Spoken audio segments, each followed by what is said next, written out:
Stainless frame, Sorelas, baby chassis, I-bolt, U-bolt, I-bolt niya, U-bolt and I-bolt. Yan, puro pasadya mga kabisyo yung ginamit namin dyan mga stainless.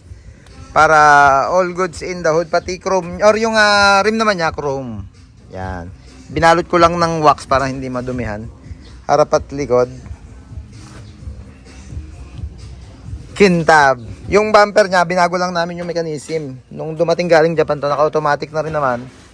Kaya lang medyo mababa lang, kapraso lang angat niya at medyo makalug na. Kaya pinalitan na namin. Ito na yung nakakabit talaga dyan, shortpet, mga chrome cover side mirror, corner panel, tala, meron na rin yan. Robotic bumper. Yan yung Decotora canter natin. Uwi namin to galing Japan. Naka-split na rin yan. Tatlo exit niyan. Ito yung isa. Ito yung pangalawa. Ito yung pangatlo. Babalik din namin yan. Pati yung split manifold na yan para Decotora concept talaga ulit. Yung unit ni Sir Ryan De La Puente. Or yung project Decotora namin ni Sir Ryan De La Puente ng Palawan. Yeah boy.